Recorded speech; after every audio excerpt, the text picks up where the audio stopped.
नमस्कार बच्चों। देखिए 10th क्लास के अंदर हमारे चल रहे थे कारक और मैंने आपको ये बताया था कि जो आपका टॉपिक है कारक, काल और वाच्य, ये तीनों टॉपिक मिल करके इनमें से एक प्रश्न आता है। तो आज मैं आपको दूसरा टॉपिक समझा रहा हूँ काल। इससे पहले वाले वीडियो में मैंने आप लोगों को कारक समझाए थे, आज हम समझेंगे काल के बारे में। तो चलिए देखते हैं काल आखिर क्या होते हैं।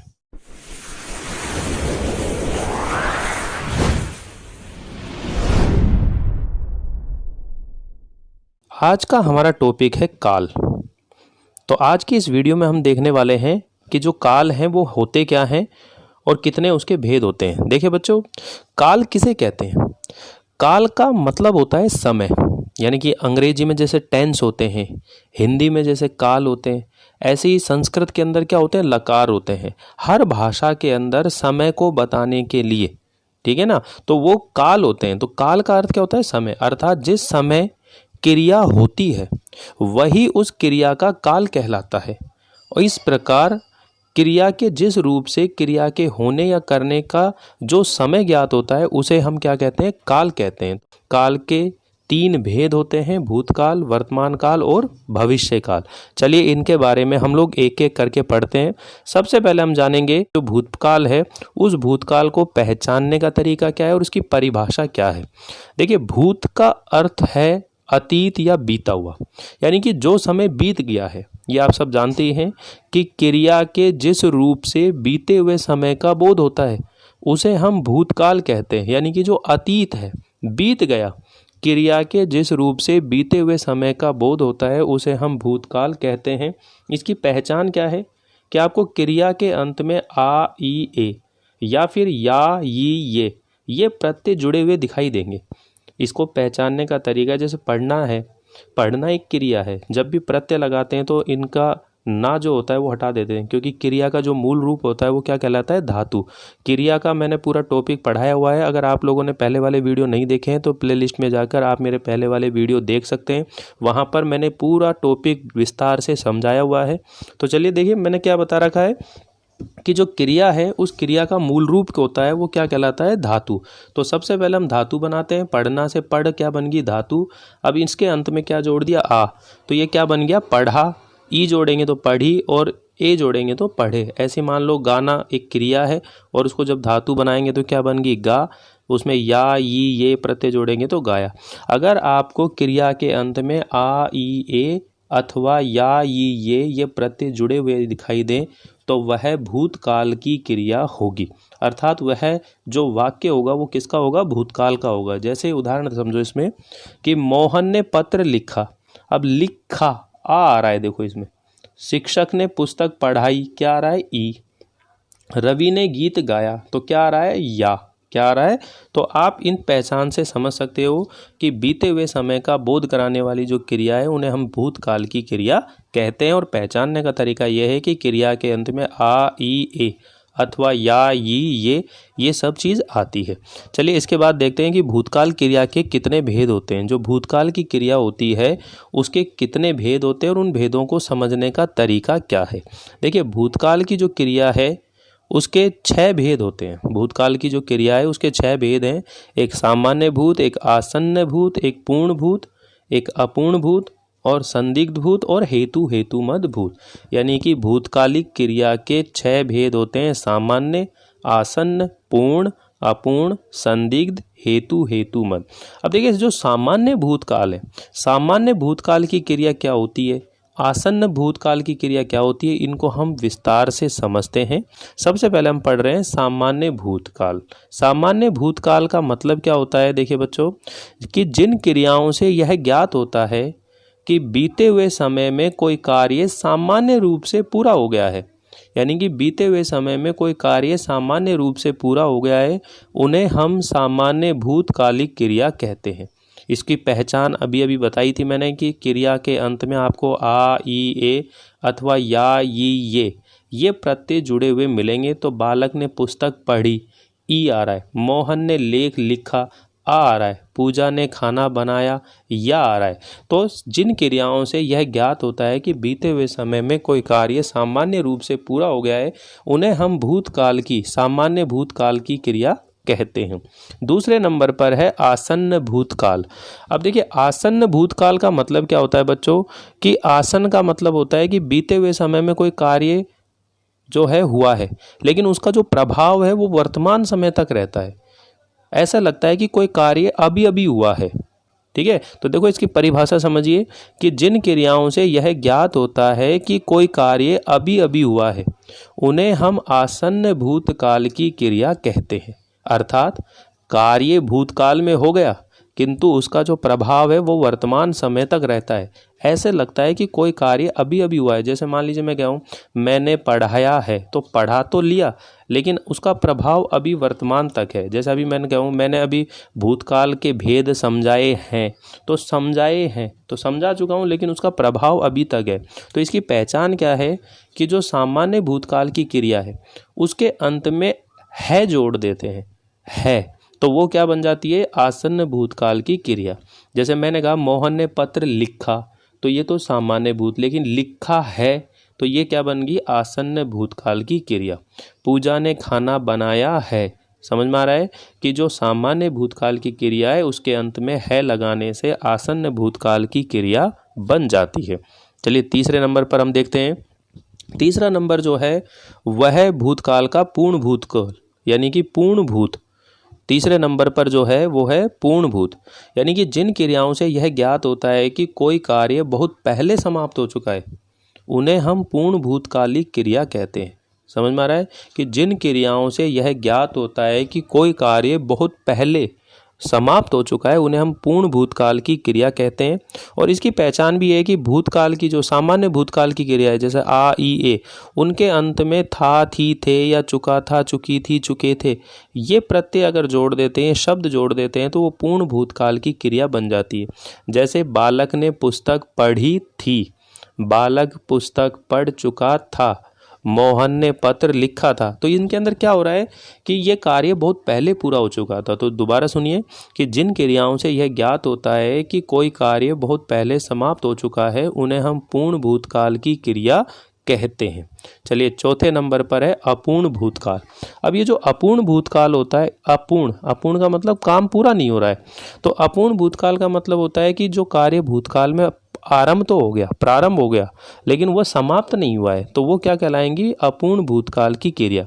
यानी जिन क्रियाओं से यह ज्ञात होता है कि कोई कार्य भूतकाल में प्रारंभ किया गया था किंतु समाप्त नहीं हुआ उसे हम अपूर्ण भूतकाल की क्रिया कहते हैं। और इसकी पहचान है कि क्रिया के अंत में आपको रहा था, रही थी, रहे थे, ये शब्द आपको सुनाई देंगे। बालक पुस्तक पढ़ रहा था, अब पढ़ रहा था यानी कि कार्य आरंभ हो गया लेकिन समाप्त नहीं हुआ है, भूतकाल की बात है। पढ़ रहा था, खेल रहा था, जाग रहा था, सो रहा था, बालक टीवी देख रहे थे, इस तरह के जो आपको वाक्यों के अंदर क्रिया सुनाई देगी।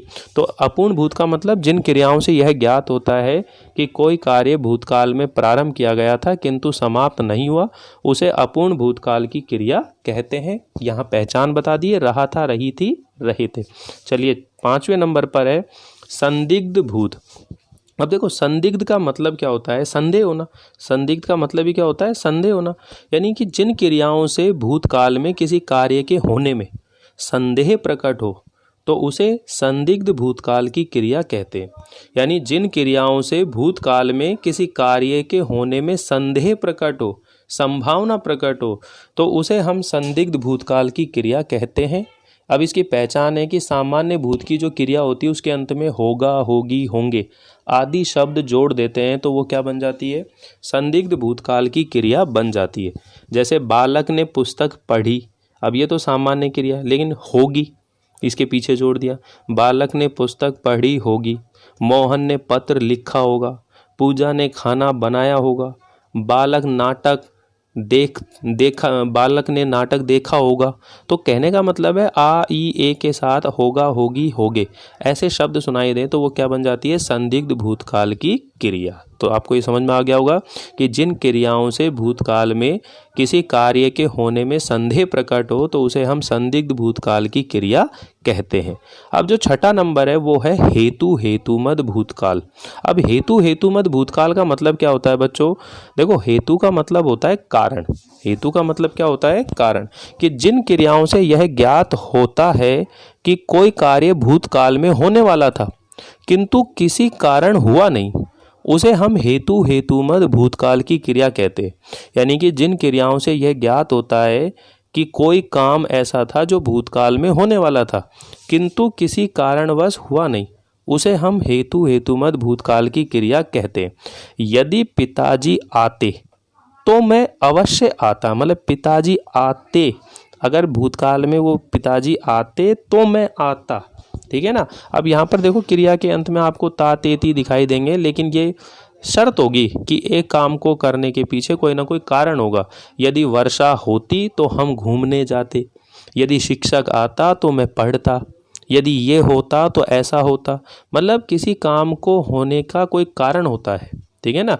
तो कहने का मतलब है कि जिन क्रियाओं से यह ज्ञात होता है कि कोई कार्य भूतकाल में होने वाला था किंतु किसी कारण हुआ नहीं, तो उसे हम हेतु हेतुमद भूतकाल की क्रिया कहते हैं। चलिए अब पढ़ते हैं हम लोग वर्तमान काल। वर्तमान काल का मतलब क्या होता है बच्चों? कि जो समय चल रहा है, यानी कि जो वर्तमान समय है, वर्तमान समय में किसी कार्य का करना या होना पाया जाए तो उसे हम वर्तमान काल कहते हैं। यानी कि क्रिया के जिस रूप से वर्तमान समय में किसी कार्य का करना या होना पाया जाए उसे वर्तमान काल की क्रिया कहते हैं। जैसे इसकी पहचान है कि आपको क्रिया के अंत में ता ती ते आदि प्रत्यय जुड़ते हैं। जैसे पढ़ना है तो पढ़ता पढ़ती पढ़ते। अब बालक पुस्तक पढ़ता है, ये क्या हो गई? वर्तमान काल।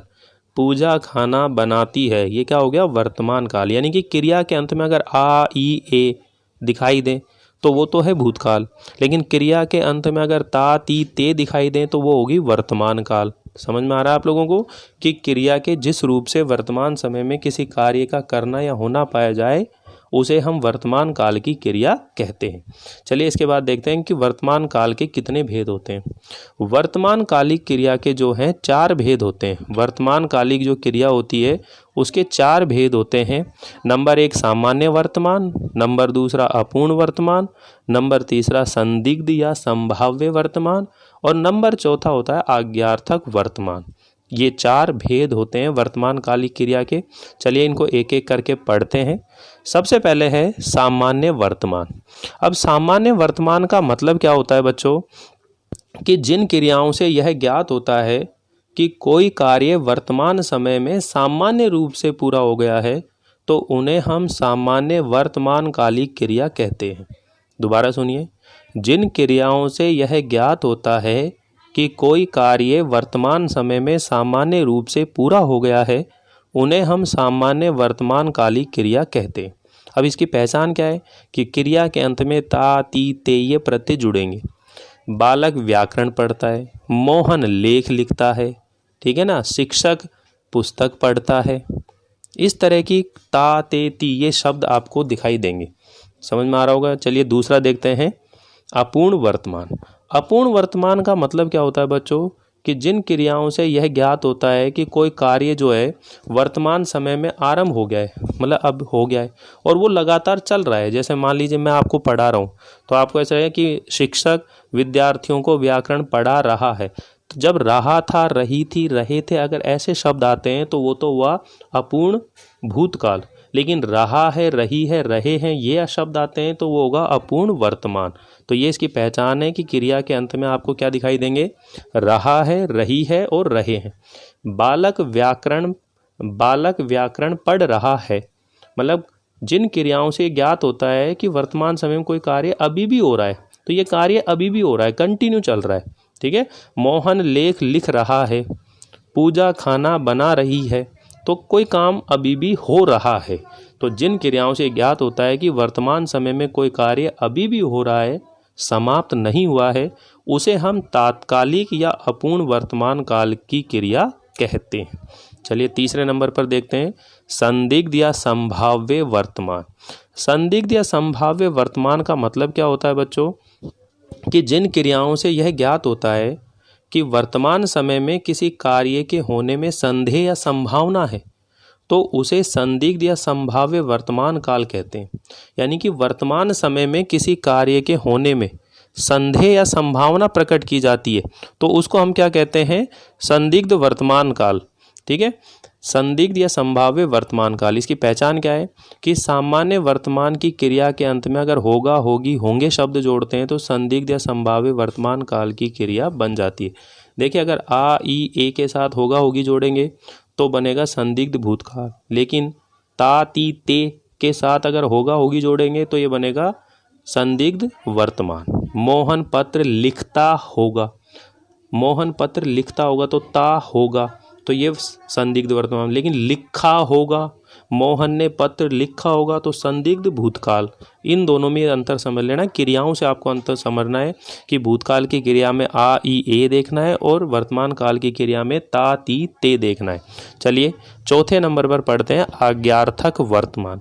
अब देखिए, आज्ञार्थक वर्तमान का मतलब आपको समझ में आ रहा होगा कि आज्ञा की बात हो रही है कि जिन क्रियाओं से वर्तमान समय में किसी को आज्ञा या अनुमति देने का बोध होता है, जिन क्रियाओं से वर्तमान समय में किसी को आज्ञा या अनुमति देने का बोध होता है उन्हें हम आज्ञार्थक वर्तमान काल की क्रिया कहते हैं। जैसे तुम पुस्तक पढ़ो, अब ये आज्ञा दे रहे हैं, ऑर्डर दे रहे हैं, अब यहाँ अनुमति ले रहे हैं, मैं व्याकरण की तैयारी कर लूँ, तो ये क्या है, जिन क्रियाओं से वर्तमान समय में किसी को आज्ञा या अनुमति देने का या लेने का बोध होता है तो उन्हें हम क्या कहते हैं, आज्ञार्थक वर्तमान काल की क्रिया कहते हैं।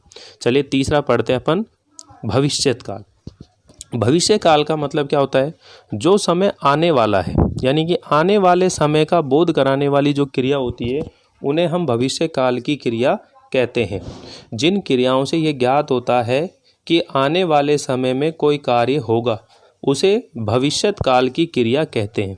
पहचान क्या है कि क्रिया के अंत में एगा, एगी, एंगे ये प्रत्यय जुड़ते हैं। जैसे अपन कह रहे हैं मोहन पत्र लिखेगा तो एगा, पूजा खाना बनाएगी, ठीक है ना, यहाँ पर करेक्शन कर लेना, पूजा खाना बनाएगी तो बनाएगी एगी, ठीक है। वह 10वीं कक्षा में पढ़ेगी, वह 10वीं कक्षा में पढ़ेगी।